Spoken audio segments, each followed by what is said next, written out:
Morning everyone. Good morning sir. No चलो video देख लेते हैं। नो कुछ नोट्स लिख पाते हैं? No book reading? No notes? No video? No no तो फिर कैसे पढ़ेंगे आज? अल्पना टिकारा रंग नहीं, अल्प गिटारा सुर नहीं, दुनिया सारे चालुआ में, दुनिया थारू निकल रही। अरे वाह, आप लोग तो ओडिशा के रंग में रंग गए। मुझे थोड़ा हिंदी में समझाइए, क्या कह रहे हैं आप? थोड़ा थोड़ा नाटक हो, थोड़ा थोड़ा गाना हो, थोड़ा थोड़ा नाटक हो, थोड़ा थोड़ा गाना हो, दुनिया का हो मगर दुनिया से न्यारा हो, दुनिया का हो मगर दुनिया से न्यारा हो। थोड़ी सी हो ज्योग्राफी, थोड़ी सी फिजिक्स हो, थोड़ी सी हो ज्योग्राफी, थोड़ी सी फिजिक्स हो, बात इंपॉर्टेंट हो, सब्जेक्ट का ना भेद हो, बात इंपॉर्टेंट हो, सब्जेक्ट का ना भेद हो, ऐसा कोई पाठ हो पढ़ा हो तो याद रहे सारी जिंदगी। ओके, तो लो सुनो शुरू होती है ये कहानी। ओहो, लो सुनो शुरू होती है ये कहानी। ओहो, ये कहानी है सृष्टि से भी पुरानी। ओहो, ना तो कोई चांद था, ना ही कोई थी जमीन, ना तो कोई चांद था, ना ही कोई थी जमीन, ना समय आकाश, ना राजा रानी। ओहो, वहीं से तो शुरू हुई है सारी कहानी। सुनिए, ऋग्वेद में जो हमारा प्राचीनतम ग्रंथ है, उसमें क्या कहा है, आप उसको समझें।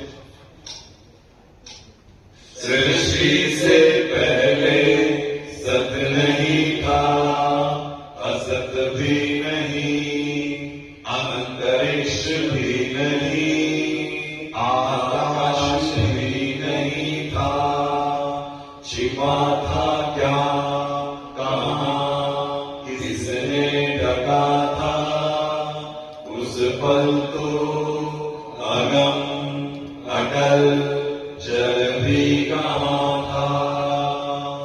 The most ancient and deep question in human mind is existence about the whole universe.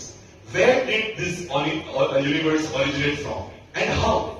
The most popular answer to this question is Big Bang. Today we will learn about Big Bang, the Big Bang theory. Big bang? Sir ये big bang क्या होता है? अच्छा चलो आपको गा के समझा। ये सारे तारे आज के हर अणु और परमाणु, ये सारे तारे आज के हर अणु और परमाणु, एक टाइनी बोल में सारे उसमें थे छिपे। असीमित था तापमान, असीमित उसका घनत्व, असीमित था तापमान, असीमित उसका घनत्व, और एक प्रचंड विस्फोट से 13.7 अरब वर्ष पूर्व हुआ था सृष्टि का आरंभ। अद्भुत, अकल्पनीय, अद्वितीय। The Big Bang theory suggests that in the beginning, all the matter forming this present universe was at a tiny place in the form of a tiny ball called singularity, with unimaginably high density, infinitely high temperature, and very, very small volume.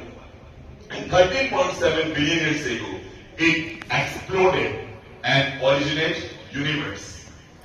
This violent expansion is called the Big Bang. कोई है क्या आपके मन में और doubt इसके बारे में, बिग बैंग के बारे में? ओ ओ ओ ओ ओ ओ ओ वो बंदा कहाँ है सर जिसने देखा था ये, कहो तो उठा के लाए उसको यहाँ। वो बंदा कहाँ है सर जिसने कहा था ये, कहो तो उठा के लाए उसको यहाँ। अरे लाओ लाओ लाओ फिजिक्स को लाओ रे बाबू, लोगों को पूरा किस्सा सुनाओ। लाओ लाओ लाओ डॉपलर को लाओ रे बाबू, लोगों को पूरा किस्सा सुनाओ। जाओ जाओ जाओ हबल को लाओ रे बाबू, लोगों को पूरा किस्सा सुनाओ। बच्चों, एक साउंड क्लिप अभी आपको सुनाई देगी, आप ध्यान से सुनिएगा और सोचिएगा कि ये गाड़ी जो आपको साउंड क्लिप आ रही है वो आपकी तरफ आ रही है या आपसे दूर जा रही है। सुनिए इस साउंड क्लिप को।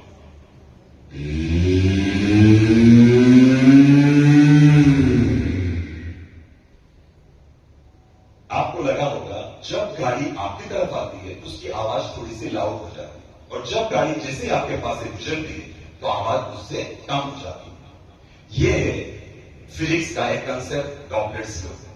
Doppler's law states that when a source of sound or light is coming towards you with high velocity, its apparent frequency is slightly higher than its actual frequency. And when a source of sound or light is moving away from you, its apparent frequency is slightly lesser than its actual frequency. जब कोई प्रकाश या ध्वनि का स्रोत तेज गति से आपकी ओर आता है तो इसकी आभासी आवृत्ति इसकी मूल आवृत्ति से बढ़ जाती है, और जब कोई प्रकाश या ध्वनि का स्रोत आपसे दूर जाता है तो इसकी आभासी आवृत्ति इसकी मूल आवृत्ति से कम हो जाती है। तो समझते हैं कि डॉपलर इफेक्ट का बिग बैंग से क्या रिश्ता है। तो रिश्ता ये था, तो बात है ये उस अंधेरी रात की जब हबल तारे देख रहा था, जू जू जू जू जू जू जू जू जू जू जू जू जू, हबल तारे देख रहा था। जब कोई तारा आता है अपनी ओर, डॉपलर इफेक्ट से वो नीला दिखता है, ब्लू शिफ्ट। जब कोई तारा जाता है हमसे दूर, डॉपलर इफेक्ट से वो लाल दिखता है, रेड शिफ्ट। और जब हबल ने देखा सारे के सारे तारे लाल दिख रहे थे, इसका मतलब कि सारे के सारे तारे एक दूसरे से दूर जा रहे थे, वैसे ही जैसे इस गुब्बारे के सारे डॉट्स फुलाने पर दूर जाते हैं।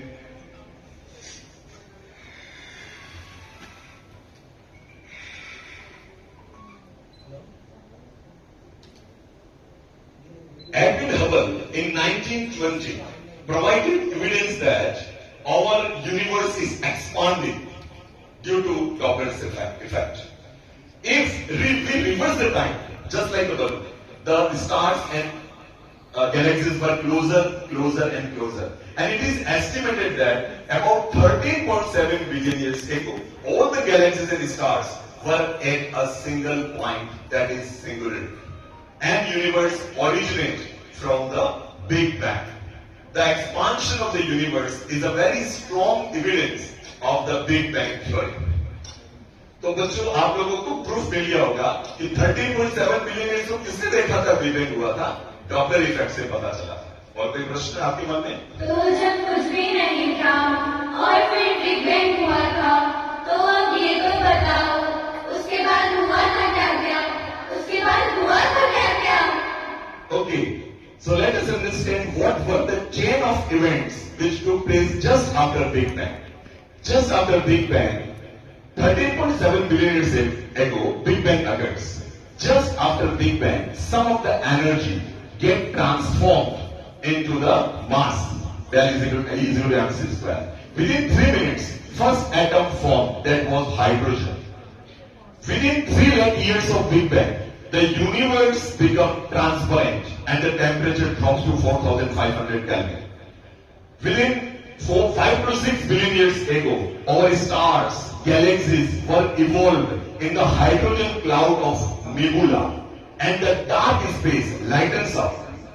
About 4.6 billion years ago, our solar system, our sun, planets and our home Earth was evolved due to the debris of the exploding stars, that is called planetesimals. About 4 billion years ago, ocean evolves with lithosphere and atmosphere. About 3.8 billion years ago, life originated on Earth, began to evolve. About 2.5 to 3 billion years ago, a miraculous process, photosynthesis, evolved, which provide nutrition to all the living organisms even now. About 2 billion years ago, due to photosynthesis, oxygen flooded in the atmosphere and hydrosphere. And about 2 to 5 billion years ago, our early ancestor humans were evolved. And recently, 10,000 years ago, modern men learned agriculture and human settlements is spreading all over the world. Oh ho ho ho, oh ho ho ho, ru ru ru ru ru ru ru ru ru ru ru ru, oh ho ho ho ho। लो ये थी कहानी हर कहानी से पुरानी, ओ हो हो, तारों की रंगीन दुनिया बनने मीट जाने की, ओ हो हो, डायनासोर के आने और गायब हो जाने की, ओ हो हो, ओ मेरे साथी झूम के रह जाना है, ओ मेरे साथी, ओ मेरे साथी झूम के रह जाना है, तारों भरी दुनिया में कहीं खो जाना है, कल की तू परवाह न कर साथी, कल तक ये मौसम बदल जाएगा, जाने किधर, ओ हो हो, ओ हो हो, रू रू रू रू रू रू रू रू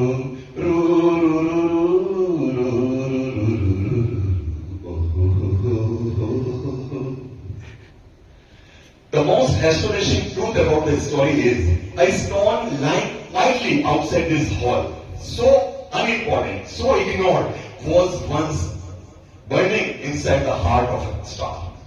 And here comes the real surprise. The same story is true for you. The calcium in your bones, the iron in your blood, the oxygen you breathe, the carbon in your brain and your skin, none of it was born on earth. Each and every atom of your body was forced to form billion years ago inside the exploding stars. So we can proudly say that we are stardust, we are universe. हम ब्रह्मांड में नहीं हैं, हम ही ब्रह्मांड हैं। Thank you. I want to explain my this cosmic storytelling. I have told this story in an artistic manner. Art का क्या इंपॉर्टेंस है, I don't want to repeat, बहुत सारी बातें हो चुकी है। जस्ट टू कॉन्सेंट्रेट कि मैं आर्ट को कैसे इंटीग्रेट करता हूं, तो मेरी 4 स्टेप्स हैं। First of all selection of the content.